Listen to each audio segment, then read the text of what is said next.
The Grand Assembly Hall was the largest building in the known galaxy. It floated in space, far from any star system, a neutral ground where all species could meet without fear. The hall stretched for 3 kilometers in every direction. Its walls were made of black stone that had been polished until it shined like glass. The ceiling disappeared into clouds that glowed with soft light. These clouds were not real. They were made by machines, but they looked beautiful. 412 different species had sent their representatives to this place. Each species had its own platform, arranged in circles around a central speaking floor. The most powerful species sat closest to the center. The newer species sat at the edges.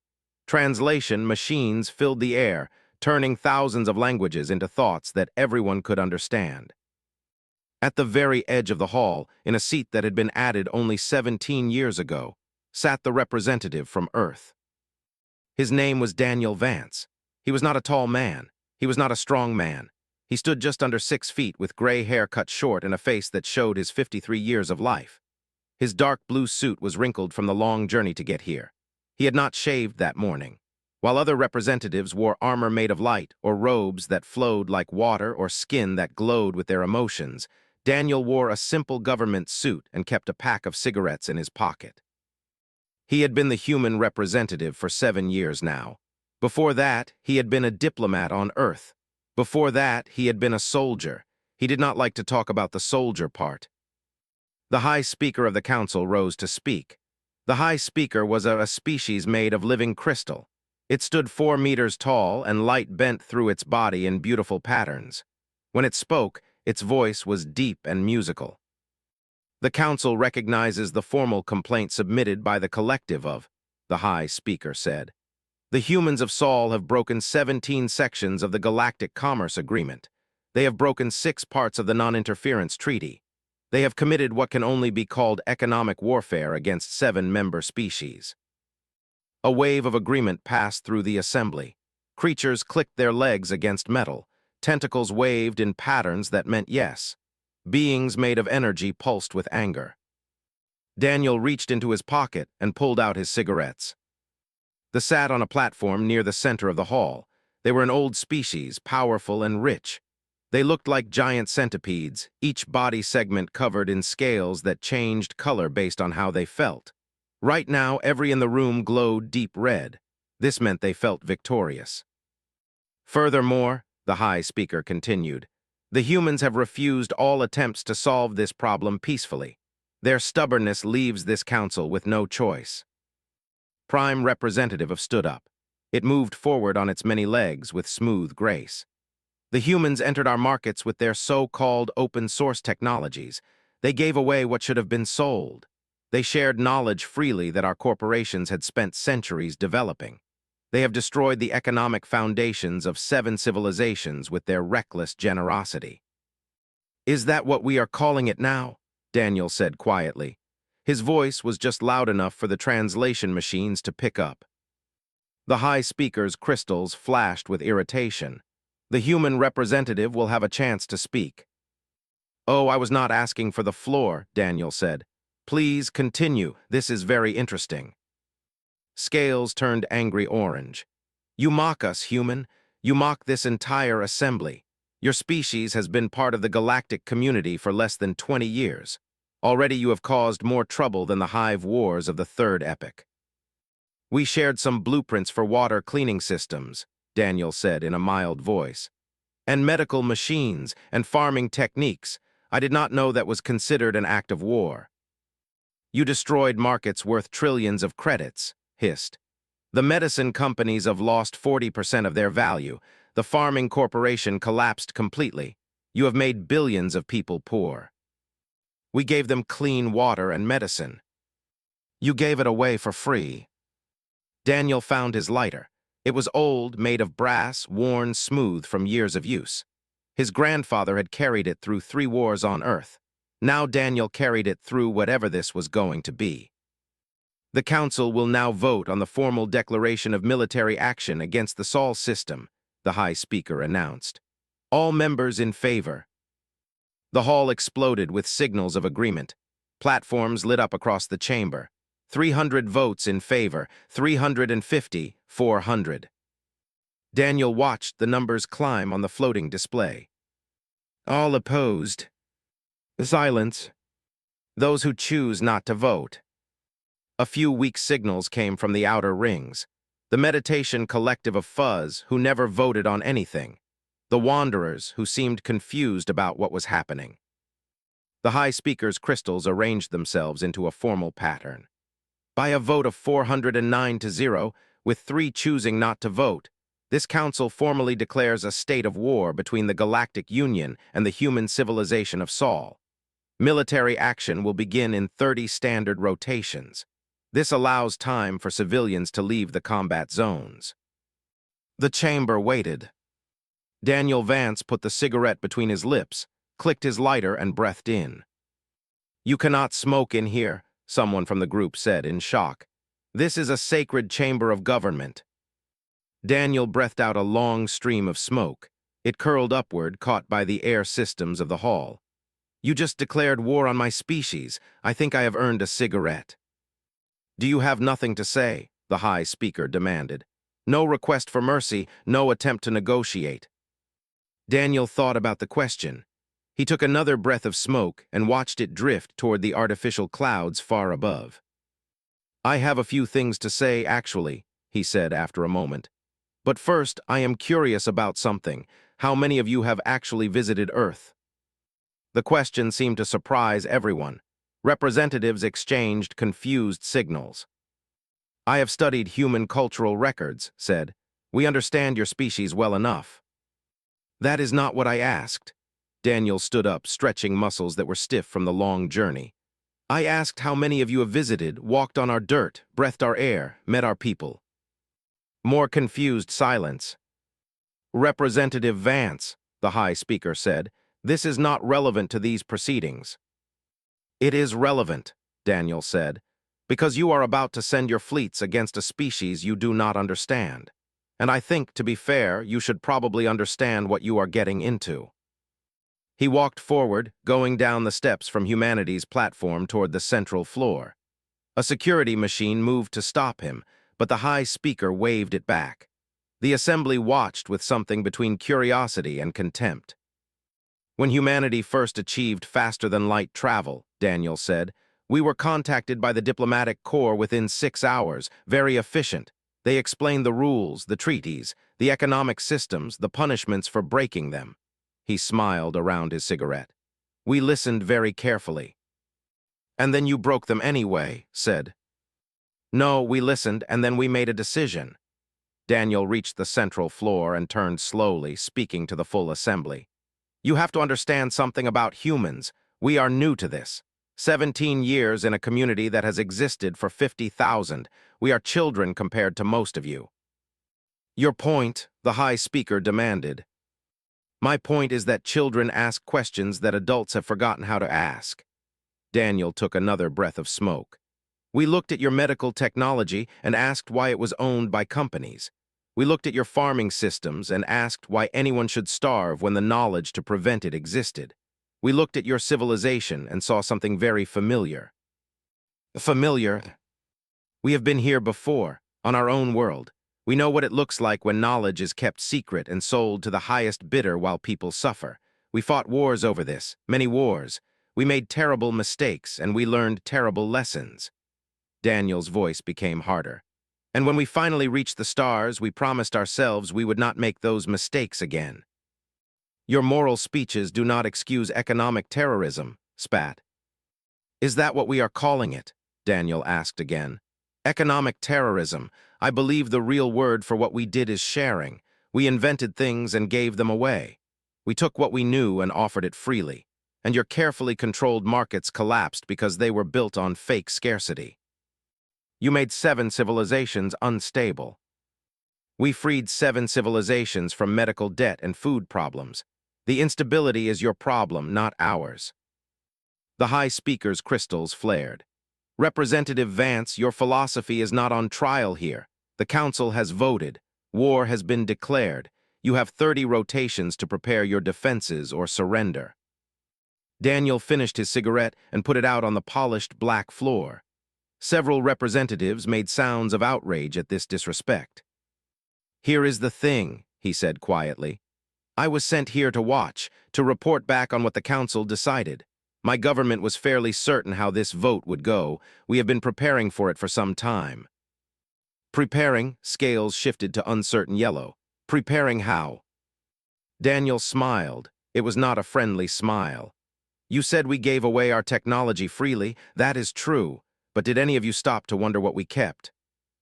The chamber grew very quiet. 17 years ago, we met our first alien civilization. We were scared and amazed and hopeful all at once. We wanted to believe that the galaxy would welcome us, that we would find wisdom and friendship among the stars. Daniel shook his head slowly.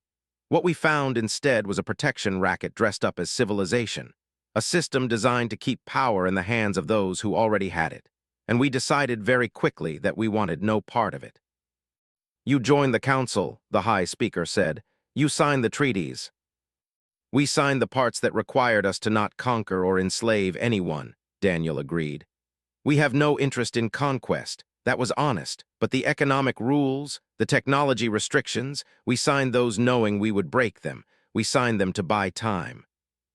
Time for what? Daniel looked up at the artificial clouds, then back at the assembly. How much do you actually know about human history, not the clean cultural records, the real history?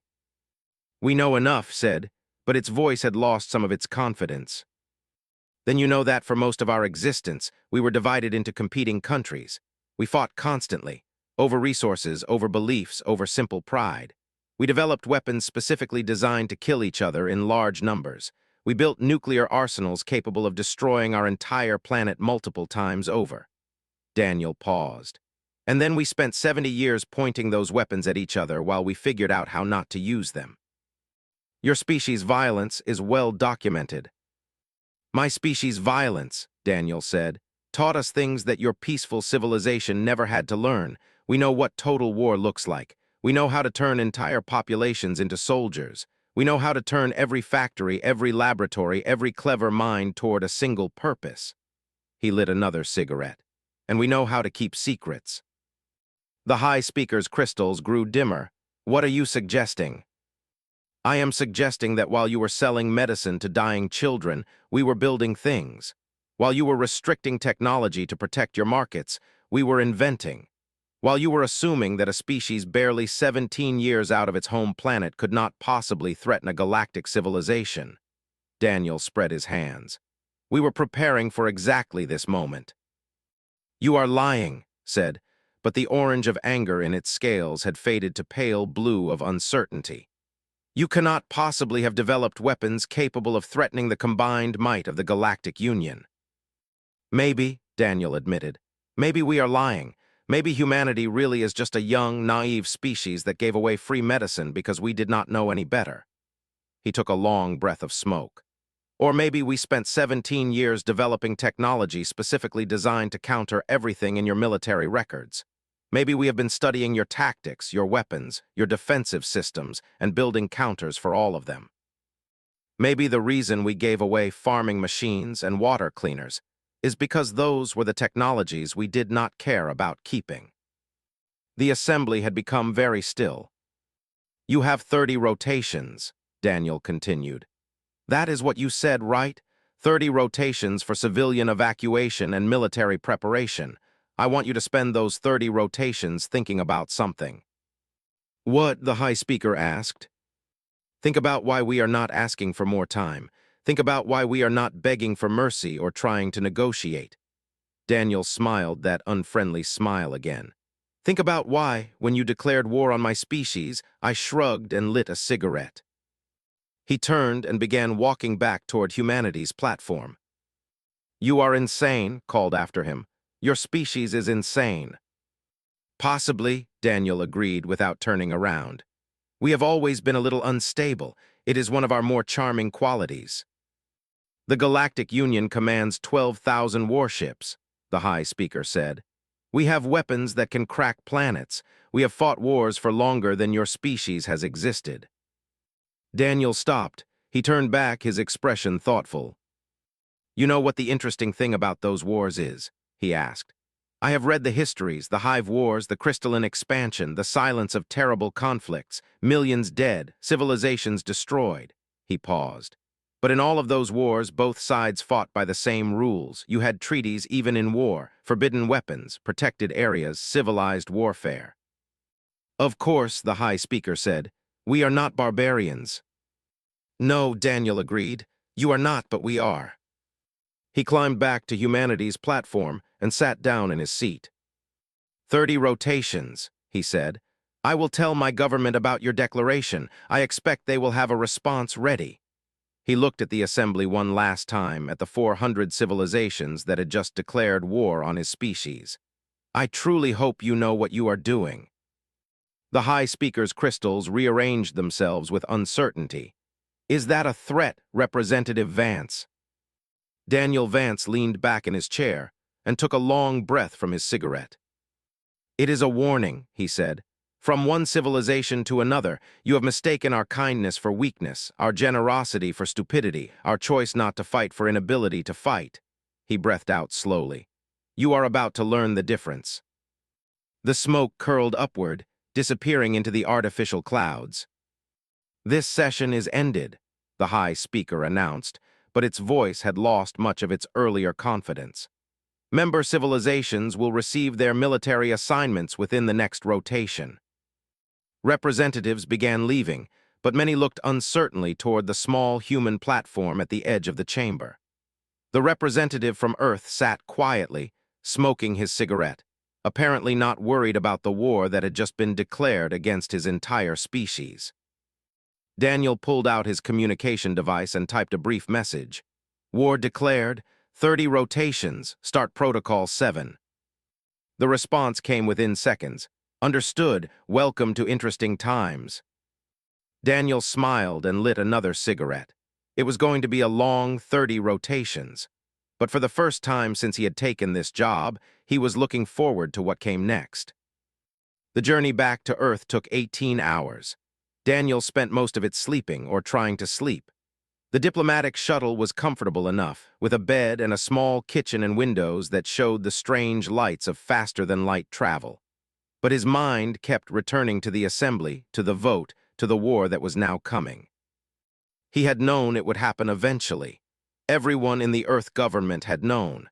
The question had never been if the galaxy would turn against humanity, but when. The answer apparently was now. His communication device buzzed. He looked at the screen and saw a message from his wife. Saw the news, are you okay? He typed back, fine, on my way home, will explain everything when I get there. Another message, the kids are scared, everyone is scared. Daniel stared at those words for a long time. His son was 16. His daughter was 13.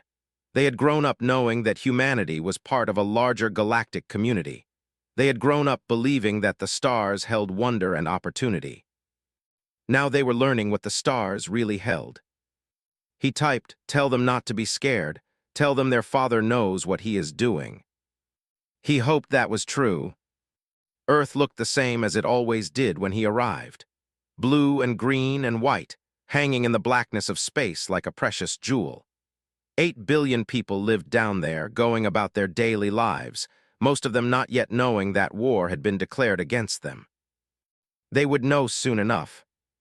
The shuttle landed at the Geneva spaceport, where a car was waiting to take him to the United Earth Council chambers. The driver was a young woman named Maria, who had been his assistant for 3 years. How bad is it? She asked as they drove through the city streets. About what we expected, Daniel said. 409 votes in favor, nobody opposed. Maria was quiet for a moment. So we are really doing this. We are really doing this. I always hoped, she stopped, then started again. I always hoped it would not come to this.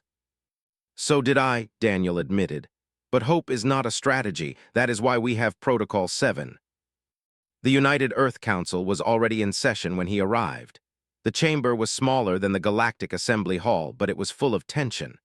Representatives from every nation on Earth sat in their seats, watching screens that showed news reports from around the world. The word was already spreading. War declared. Galactic Union 2 attack Earth. Humanity stands alone.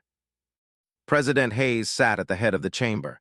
She was 62 years old, with silver hair and sharp eyes that missed nothing. She had been a general before she became a politician. She understood war in ways that most people did not. "Representative Vance," she said as Daniel entered, "thank you for joining us. Please tell us what happened." Daniel stood before the council and gave his report. He told them about the vote, about accusations, about the High Speaker's declaration. He told them about his response, about the warning he had given. When he finished, there was silence in the chamber. "You told them we were prepared," President Hayes said finally. "You told them we had been building weapons in secret." "I did. And are we prepared, I mean?" Daniel met her eyes. "You know the answer to that better than I do, Madam President. I am a diplomat. You are the one who has been overseeing Protocol 7 for the last decade." President Hayes nodded slowly. She stood up and looked around the chamber at the representatives of Earth. 17 years ago, she said, when we first made contact with the Galactic Union, we were offered a choice. We could join their system, follow their rules, and become another cog in their machine. Or we could remain isolated, alone, vulnerable to any species that decided we were worth conquering. She paused, letting the words sink in. We chose a third option. We joined their system, but we never accepted it. We signed their treaties, but we never stopped preparing for the day those treaties would fail us. We smiled and played nice and shared our technology freely because we knew that every moment of peace was another moment to prepare for war. "What exactly have we been preparing?" someone asked from the back of the chamber. President Hayes smiled. It was not a warm smile. "Let me tell you about Protocol 7. The truth was that humanity had never really trusted the Galactic Union. How could they? The Union was built on principles that humans found deeply troubling. Knowledge was property to be bought and sold. Medicine was a product, not a right.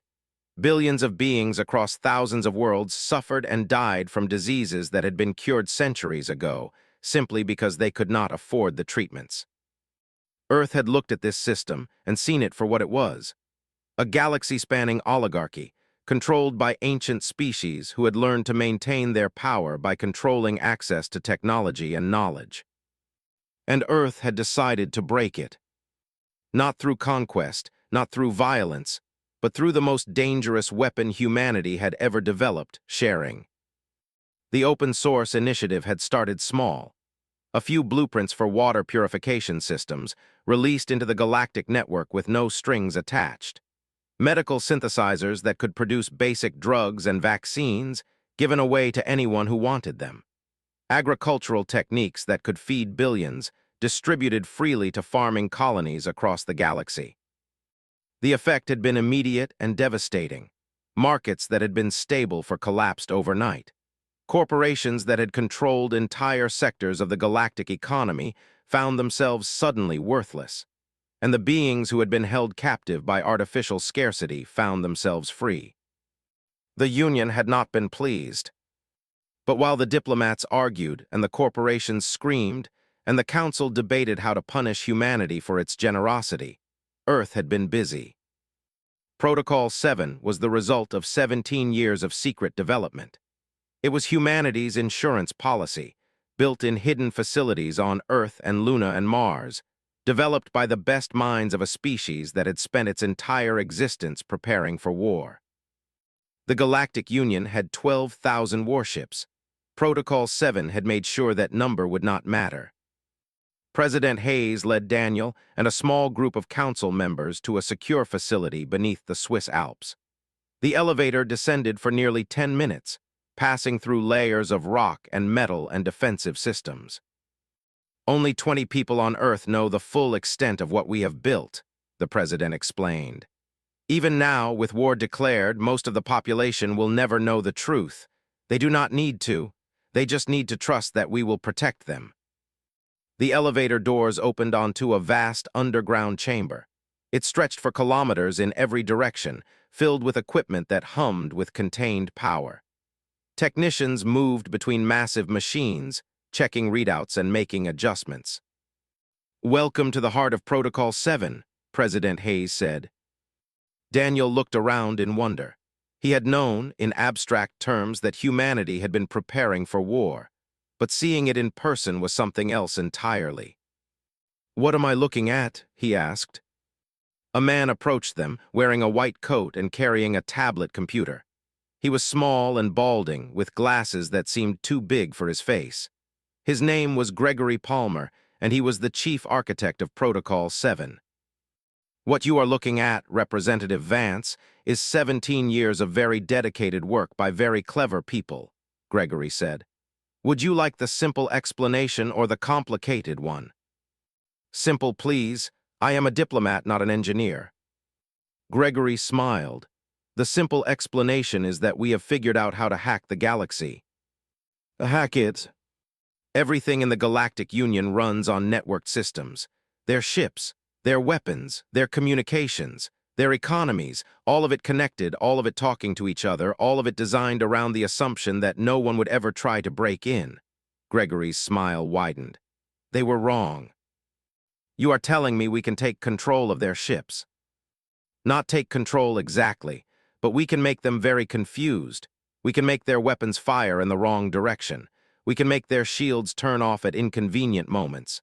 We can make their navigation systems think they are somewhere they are not." Gregory shrugged. "Or we could just turn everything off at once and watch them drift helplessly in space." Daniel stared at him. "How is that possible? Their technology is thousands of years more advanced than ours." "True, but their technology was all developed within the same system, following the same principles, using the same basic architecture. They have never had to worry about security because they have never had an enemy who thought differently than they did." Gregory tapped his tablet. "Humans think differently. We have spent our entire existence trying to break into each other's systems. We are very, very good at finding weaknesses." President Hayes stepped forward. "Protocol 7 is not just about hacking, though. That is only part of it. Show him the rest, Gregory." They walked deeper into the facility, past row after row of mysterious equipment. Gregory explained each section as they passed. "Directed energy weapons," he said, pointing to a massive structure that hummed with barely contained power. "Based on principles that the Union abandoned as impractical thousands of years ago. They were right that the basic approach was flawed, but we found a way to make it work. These can punch through any shielding technology currently in use in the galaxy." They moved on. "Stealth systems. The Union relies heavily on detection technology that tracks energy signatures. Our ships can mask their signatures completely. They become invisible not just to sensors, but to any form of electronic detection. And further, drone warfare. The Union fights with crewed ships because they consider unmanned combat to be dishonorable. We do not share that prejudice. Each of our combat drones is controlled by artificial intelligence that can make decisions in microseconds.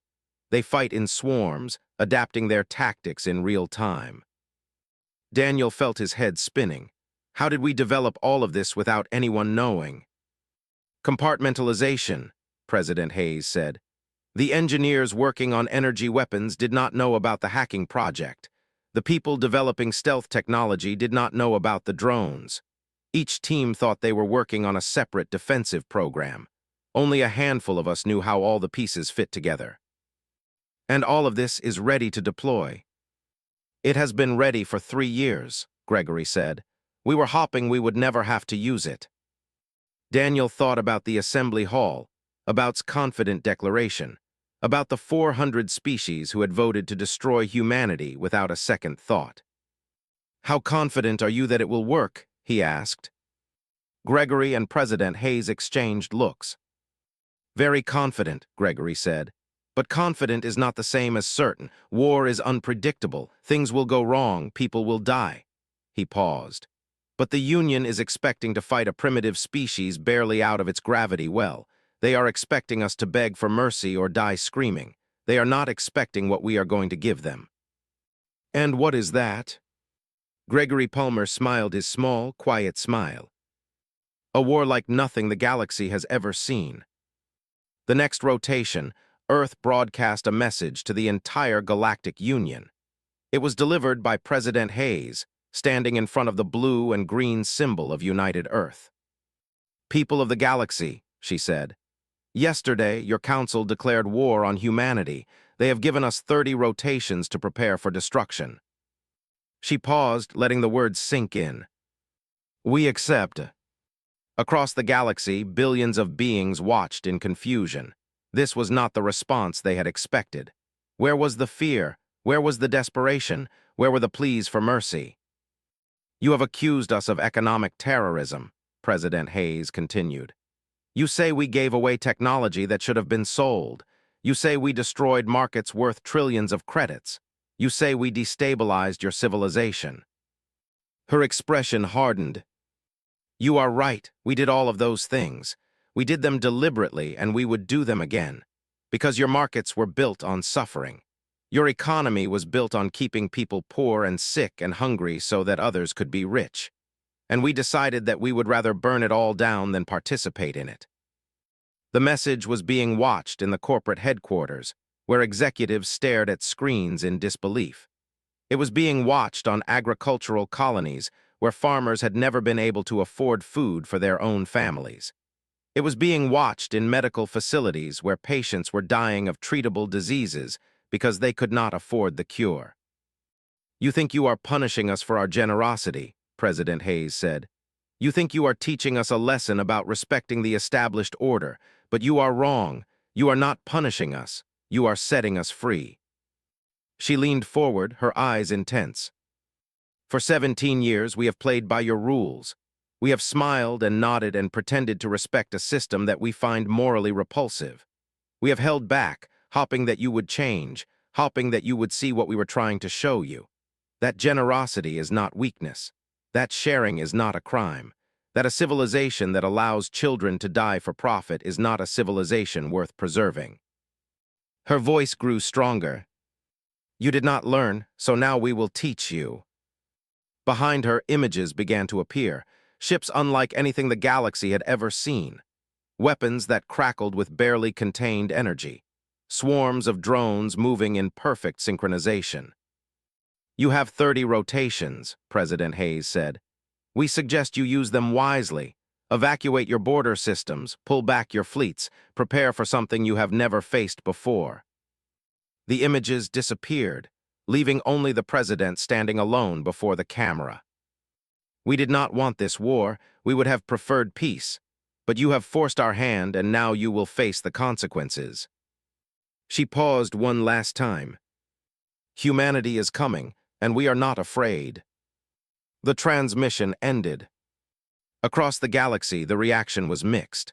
On the core worlds, where the wealthy and powerful lived, there was outrage. Who did these humans think they were? How dare they threaten the mighty Galactic Union? But on the outer worlds, in the colonies and mining stations and agricultural settlements, the reaction was different. For the first time in generations, beings who had been ground down by poverty and disease looked up at the stars with something that felt almost like hope. The humans had given them clean water, medicine, food, not because they wanted anything in return, but because it was the right thing to do. And now the humans were going to fight the system that had kept them poor and suffering for so long. Maybe some of them thought the humans would win. Maybe everything was about to change. Daniel Vance returned to the Galactic Assembly 1 week after the declaration of war. He had not been invited, but representatives were allowed to address the council whenever they wished, and he had things to say. The chamber was tense when he arrived. Security drones tracked his movements. Representatives watched him with a mixture of fear and anger and confusion. The High Speaker's crystals arranged themselves in patterns of disapproval. "Representative Vance, this is unexpected." "I imagine it is," Daniel agreed. He walked to the central floor, hands in his pockets, moving with casual confidence. "I wanted to give you an update on our preparations." "We have no interest in your propaganda," said. The scales were flickering between colors, unable to settle on a single emotion. "This is not propaganda," Daniel said. "This is information. I thought you might want it before you commit your fleets to an invasion." The High Speaker's crystals dimmed. "Speak then." Daniel pulled out his communication device and pressed a button. A holographic display appeared above the central floor, showing a star map of the Sol system. "This is our home," he said. "Earth, Luna, Mars, and the various stations and colonies throughout the system. 8 billion humans live here. You have promised to destroy us all." He pressed another button and red dots appeared on the map. Thousands of them. "These are your ships," he continued. "Your council has assembled a fleet of 12,000 warships, the largest military force in galactic history. They are currently gathering at the staging area, preparing for the invasion." More buttons, green dots appeared around Earth and throughout the system. "These are our ships, 1,047 combat vessels, plus 600 support craft and approximately 10,000 combat drones." Daniel smiled. "By your standards, we are badly outnumbered." "Then why are you smiling?" the High Speaker asked. "Because numbers are not everything." Daniel changed the display, showing a detailed image of a human warship. It was sleek and angular, covered in what looked like scales made of black metal. "This is one of our new destroyers. It can accelerate faster than anything in your fleet. It can turn invisible to your sensors. Its weapons can pierce any shielding technology you have." The display changed again, showing a swarm of small objects moving in perfect coordination. "These are our combat drones. Each one is controlled by artificial intelligence that can make thousands of decisions per second. They fight as a single mind, adapting and evolving their tactics in real time. They do not fear death because they cannot die in any meaningful sense. Destroy one, and the rest simply incorporate its loss into their calculations and continue fighting." Another change. This time, lines of code scrolled across the display, too fast for anyone to read. "And this," Daniel said, "is the most dangerous thing we have developed. A virus. Not a biological virus, but a digital one. It can infiltrate any networked system in the galaxy. Your ships, your stations, your communications, your weapons, all of it." The chamber had grown very quiet. "I am telling you this," Daniel said, "because I want you to understand something. We are not bluffing. We are not exaggerating. When our president said that you are about to face something you have never faced before, she meant it." He put away his communication device and looked around the chamber. "You can still avoid this. All you have to do is vote to rescind the declaration of war. Go back to your homes. Leave us alone. We never wanted to conquer you. We just wanted to live in peace and share what we have learned." "You destroyed our markets," said, but its voice was uncertain now. "You destabilized our civilization." "Your civilization was already unstable," Daniel replied. "It was built on a foundation of exploitation and control. We just showed people that there was another way. What they do with that knowledge is up to them." He began walking back toward humanity's platform. "We have 23 rotations left before the deadline," he said over his shoulder. "I suggest you use them to reconsider your decision, because if your fleets enter the Sol system, they will not be leaving." "You would destroy 12,000 ships?" the High Speaker asked. "Kill millions of beings?" Daniel stopped. He turned back to face the assembly. "We would prefer not to," he said honestly. "We are not killers by nature, but your council has decided to destroy our entire species. 8 billion men, women, and children, our history, our culture, our future. Everything we are and everything we might become." His voice hardened. "If you force us to choose between our survival and yours, we will choose ours, every time." He turned and continued walking. "Representative Vance," the High Speaker called, "do you truly believe you can win this war?" Daniel reached humanity's platform and sat down in his seat. He pulled out his cigarettes and lit one, taking a long drag before answering. "I do not know if we can win," he admitted. "But I know that we will fight, and I know that whatever happens, the galaxy will never be the same afterward." He blew out a stream of smoke. "You have made an enemy of humanity. Now you get to find out what that means." The next 3 weeks passed in a blur of activity. On Earth, preparations accelerated. Ships that had been hidden in underground facilities were brought to the surface and launched into orbit. Soldiers who had been training in secret were mobilized and deployed. The civilian population was moved into underground shelters or evacuated to the outer colonies. Daniel spent most of his time in meetings, coordinating with military leaders and government officials. He had been a soldier once, long ago, and some of that knowledge was useful now. But mostly he just listened and watched and tried to prepare himself for what was coming. Called him every day. Their children and Sophie had been moved to a shelter in New Zealand, far from the likely combat zones. They were safe as anyone could be. But they were also scared and spent most of her time trying to reassure them. "Tell them it will be okay," Daniel said during one call. "Will it be okay?" asked. Daniel was silent for a long moment. "I do not know," he admitted finally. "But I believe in our people. I believe that we have prepared as well as anyone could prepare, and I believe that we are fighting for something worth fighting for. The right to share. The right to be who we are. The right to live according to our values instead of theirs. The right to build a civilization based on generosity instead of greed." Daniel paused. "If we lose this war, then humanity will be destroyed or enslaved. But if we win, then everything changes, not just for us, but for the entire galaxy." Was quiet for a moment. "I love you, Daniel." "I love you too." He hung up and went back to work. On the 29th rotation, the Galactic Union's fleet entered the Sol system. Daniel watched from the observation deck of the Earth Defense Command Station, high above the planet. The display showed thousands of ships emerging from faster-than-light travel, arranging themselves into battle formation at the edge of the system. 12,000 warships, the largest fleet ever assembled in galactic history, each one bristling with weapons that could level cities, crack moons, turn planets into molten slag. Against them, 1,000 human ships, 600 support craft, and 10,000 drones. Final count is 12,416 hostile vessels, reported Admiral Jennifer Hayes, the President's daughter and commander of Earth's fleet. She stood at the central command station, watching the tactical displays with calm, focused eyes. They're arranging in standard Union attack formation. Dreadnoughts in the center, cruisers on the flanks, destroyers screening. "No surprises then," Daniel said. "None yet." Jennifer turned to her communications officer. "Send the general signal, all ships to battle stations. Drone swarms to launch positions, activate defense grid." The order went out. Across the system, human ships powered up their engines and weapons. Underground silos on Earth and Luna opened, releasing clouds of combat drones that rose into the sky like metal locusts.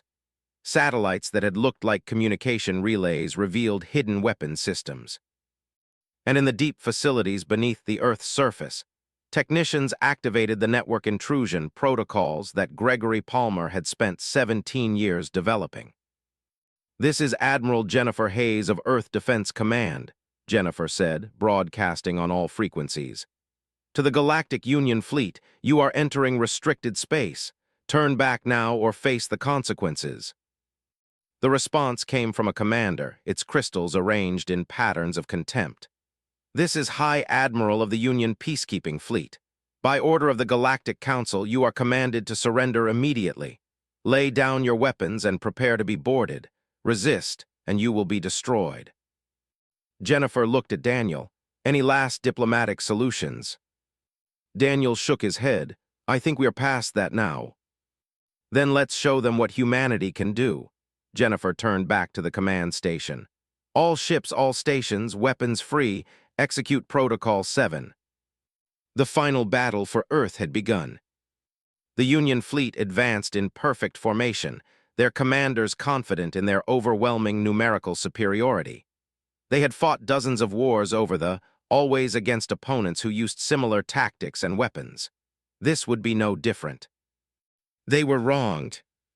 The first sign of trouble came when 300 Union destroyers on the fleet's left flank suddenly lost power. Their engines shut down. Their weapons went offline. Their navigation systems reported that they were somewhere in empty space, light years from their actual position. The virus had begun its work. "What is happening?" High Admiral demanded. "Unknown, sir," his tactical officer reported. Some kind of system's failure. We are attempting to restore function. Before they could, the human drone swarms attacked. 10,000 drones, each one smaller than a Union fighter but infinitely more maneuverable, swept into the disabled destroyer formation. They moved in perfect coordination, their artificial minds working as one. Each drone identified a target, calculated an attack vector, and struck before the Union gunners could even track them. Within minutes, 50 destroyers were destroyed. Not disabled, destroyed. Their reactors breached, their hulls torn apart, their crews killed instantly. Impossible, breathed. His crystals flickered with something that might have been fear. But it was only the beginning. The human warships advanced next, their stealth systems dropping for just long enough to fire. Their weapons punched through Union shields as if they were not there. Cruisers that had survived dozens of battles were crippled with single shots. Dreadnoughts that had been considered invincible found their armor melting under directed energy weapons they had no defense against. And all the while, more and more Union ships were falling to the virus. Power failures, navigation errors, weapons that fired in the wrong direction or not at all. The fleet that had been the pride of the Galactic Union was falling apart from the inside. "Retreat," High Admiral ordered finally. "All ships retreat. Emergency jump to the staging area."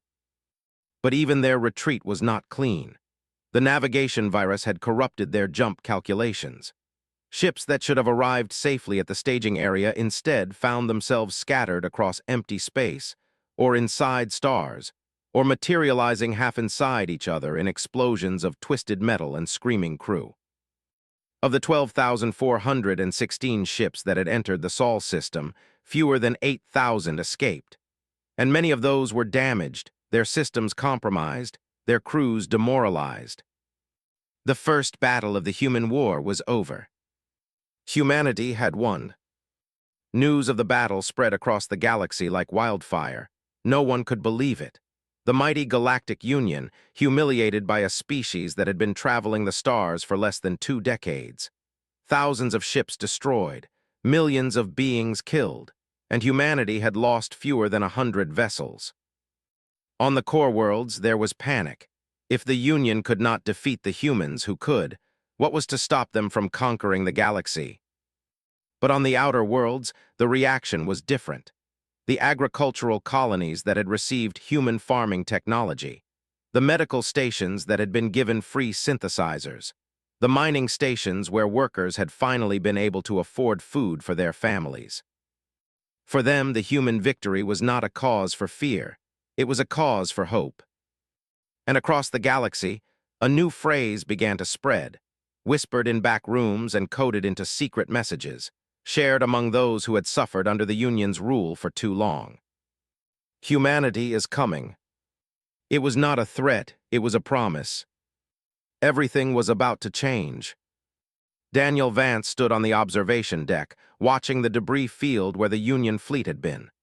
Pieces of destroyed ships tumbled slowly through space, glittering in the distant sunlight. It was beautiful in a terrible way.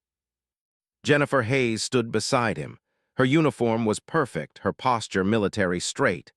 But Daniel could see the exhaustion in her eyes, the weight of the lives she had just taken. "How many did we kill?" he asked quietly.